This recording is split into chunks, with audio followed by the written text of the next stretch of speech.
Guys welcome to Babar blog 20। तो आज के वीडियो में जो मैं एक टाइटल लेकर आया हूँ, जो कि बाबा रामदेव ने जाकिर नायक को एक धमकी दिया है, जो कि बहुत बड़ा बदनाम किया है। तो फाइनल दोस्तों ये वीडियो ज़रूर पूरा देखें। तो बाबर ब्लॉग 20 को सब्सक्राइब करना ना भूलें, क्योंकि आपको जाकिर नायक के बारे में समझ में आएगा। जो कि इंडिया में कुछ भी लफड़ा होता है तो ये कुछ बाबे के कारण होता है, पंडित की वजह से ही कुछ लफड़ा होता है। तो फाइनली दोस्तों पूरा वीडियो ज़रूर देखें मेरे डिस्प्ले पे, तभी आपको समझ में आएगा। तो चलिए दिखाते हैं। कोई आदमी टोपी खड़ा होकर के टोपी पहन करके खड़ा हो जाता है और मैं भारत माता की जय नहीं बोलूंगा, चलिए मेरी गर्दन काट लूं।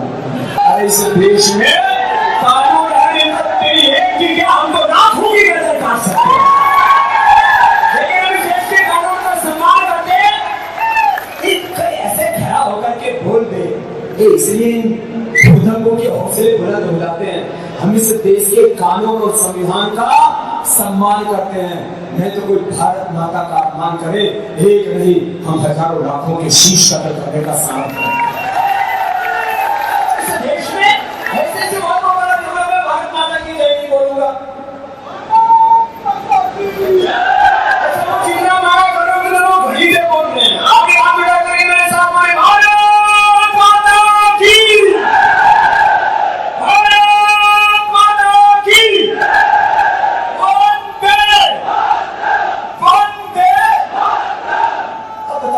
कुछ लोग इसी में और फिर मुझे आश्चर्य होता है, कुछ संस्थाएं बनी खतवा जारी कर दी और भारत माता की जय बोलना ये हमारे धर्म के खिलाफ है। ये कैसे हो सकता है? किसी भी अपनी मातृभूमि को गौरव देना किसी मजहब के खिलाफ नहीं, और जो मजहब ये कहता हो कि अपनी मातृभूमि को गौरव मत दो, वो मजहबी देश के हित नहीं। कौन सा ऐसा मजहब है जो कहता हो कि अपनी मातृवतन को, अपनी वतन को, अपनी मातृभूमि को गौरव मत दो? भारत माता की जय बोलना को किसी की पूजा नहीं है।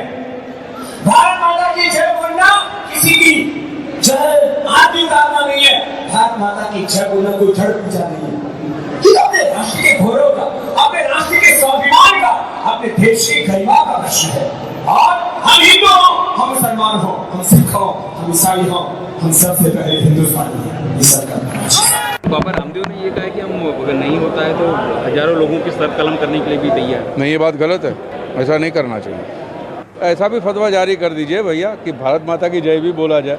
उसमें कोई ये माता पिता की बात नहीं है, मदरलैंड की बात है। जिस ज़मीन पे आप खड़े हो, जिस ज़मीन का पानी पीते हो, जिस ज़मीन का आप दाना खाते हो, उस ज़मीन की बात है, माता पिता की बात नहीं है। ये तो ये करना चाहिए, बोलना चाहिए, मैं ये समझता हूँ। अगर नहीं बोलते हो तो आपकी मर्जी, उसके लिए कोई ज़ोर ज़बरदस्ती नहीं करेगा आपको, क्योंकि अगर आप ज़ोर ज़बरदस्ती करो तो आप बोलोगे तो आपके मुँह से अच्छा भी नहीं लगेगा। बात दिल से निकलनी चाहिए। सलाम अलैकुम साहब, पीस बी विथ यू। मैं रिटायर्ड कर्नल सुरेश पाटिल हूँ। पिछले 10-12 साल से मैं राष्ट्रीय एकात्मता, बल्कि हिंदू मुस्लिम यूनिटी के लिए काम कर रहा हूँ। जैसे आजकल मीडिया में दिखाया जाता है, जिस तरह से उत्सव प्रियता बढ़ रही है। जब हम छोटे थे पूना में 60 साल पहले, तो शायद 1-2 देवियाँ बैठती थी, लेकिन आज के दौर में 100 से 200 देवियाँ के मंडप बैठने लगे। उसी प्रकार उस समय शायद गणपति के मंडल 50 थे, आज 5000 बन चुके हैं। तो मेरे जैसे जो समाज में काम करना चाहते, भाईचारा, प्यार, मोहब्बत हम सबके लिए देना चाहते, तो हमारी बड़ी समस्या होती है। आपने जो तकरीर की, हालांकि मैं आपके पीस टीवी पे हमेशा आपकी तकरीर सुनता हूँ और आपको मैं मुबारकबाद देना चाहता हूँ। बहुत अच्छी चीज़ें बताते हैं आप, ये नुक्ताचीनी बहुत अच्छी है। मैं समझता हूँ आप जिस तरह से ये अच्छी बातें बता रहे हैं समाज सुधार के लिए, ये बहुत बड़ा एक मैं कदम मानूंगा। लेकिन जिस तरह से टीवी पे आज दिखाया जा रहा है, अगर अमिताभ बच्चन चप्पल निकाल के अगर मंदिर में जा रहा है, तो उसका पूरा आंखों देखा हाल 24 घंटा, हर घंटे पे दिखाया जाता है, जिससे कि एवरेज आदमी जो है, जिससे एवरेज सो कॉल्ड मासेस है, उनको समझ में नहीं आता। सच्चाई यह है जो आप बता रहे हैं, जो मैं मानता हूं, क्योंकि मैं समझता हूं, मैं बहुत नाचीज हूं, लेकिन ये समझता हूं कि मैंने इस्लाम को बहुत नज़दीक से देखा हुआ है, क्योंकि मैं फौज में जब भर्ती हुआ था और मेरा जिस पलटन में तबादला हुआ था वो पलटन मुसलमानों की थी, जो राजस्थानी मुस्लिम्स कायम खानी कहते हैं। तो 71 के लड़ाई में मेरे 33 जवान शहीद हुए और उस समय मुझे भी छाती में बम के छर्रे लगे हुए थे और उसमें पानी पिलाने वाला मेरा जो रेडियो ऑपरेटर था कमरुद्दीन, जो आज बुजुर्ग है, राजस्थान का है, उसको मैं मिलने गया था। तो मेरे जहन में अभी भी इस वक्त ताज़ा आँख के सामने दिखाई दे रहा है, कमरुद्दीन मुझे पानी पिला रहा है, और अगर वो नहीं मुझे पानी पिलाता तो शायद मैं आज आपके सामने खड़ा नहीं रह सकता था। मेरा ये मानना है, शायद बाकी लोग ना माने, मेरे सिर पे मुसलमान भाइयों का बहुत बड़ा कर्ज है, वो मैं वापस देना चाहता हूँ।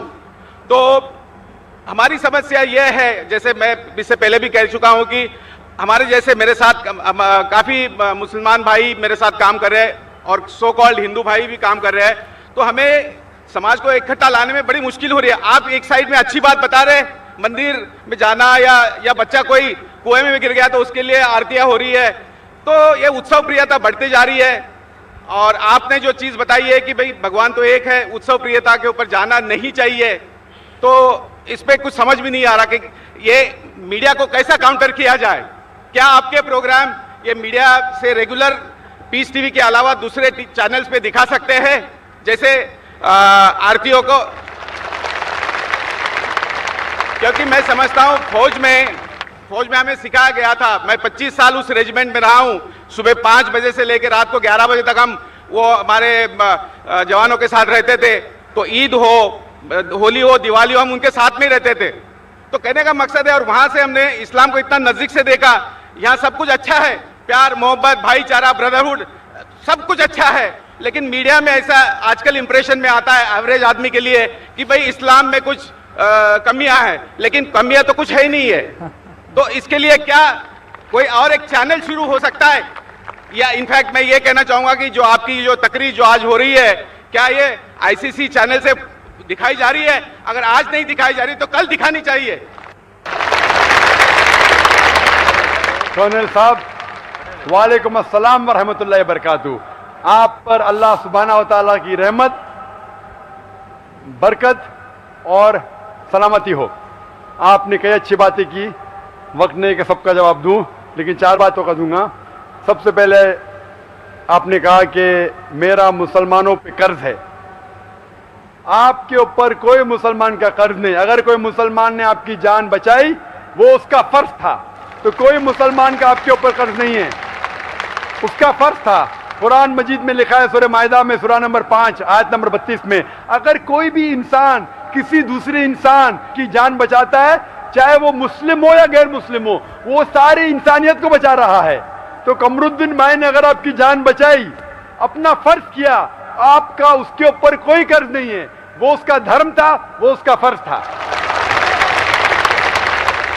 पॉइंट नंबर 2, आपने कहा कि पहले कम देवियां थी, 2-3, अभी सैकड़ों हैं। पहले 50 गणपति थे, अभी 5000 है। तो क्या हो रहा है? आपने गणपति की बात की, और पुणे शहर आप जानते होंगे गणपति के मामले में सबसे अव्वल है। नहीं, दुख की बात यह होती है, सॉरी माफ करना, जैसे अगर लता मंगेशकर आके 25 लाख का हार या कुछ मुकुट बना देती है, मैं कहता हूं उससे एवरेज आदमी के मन पे क्या क्या गुजरती होगी। बिल्कुल सही। आप मीडिया की बात कर रहे हैं, पहले मैं गणपति की बात पूरी करूंगा, फिर आपकी मीडिया की बाकी 2 बातों पे आऊंगा, अमिताभ बच्चन, लता मंगेशकर पे आऊंगा इंशाल्लाह। आप अगर जानते हैं गणपति की हिस्ट्री, ये गणपति का मोर्चा किसने निकाला? सबसे पहले किसने?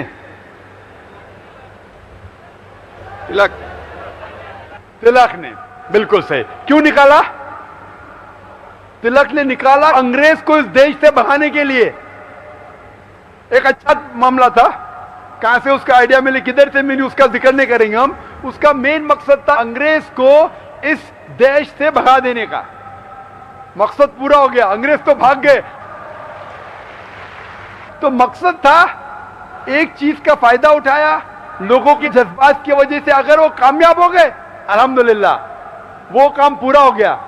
अब जैसे आपने कहा, दूसरी बात, अमिताभ बच्चन चप्पल निकाल के मंदिर में जाता है शूटिंग होते, लता मंगेशकर हाथ दे रही है।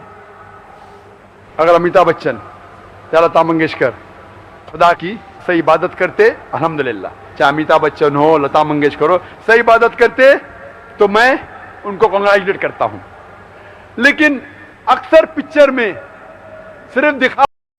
तो आपको ये वीडियो देखकर समझ में आया होगा जो कि रामदेव बाबा ने जाकिर नायक को कुछ बोला था, धमकी दिया था, तो किस लिए बोला था या किस लिए नहीं बोला था। फाइनली दोस्तों आप पूरा वीडियो देखे होंगे तो आपको समझ में आया होगा।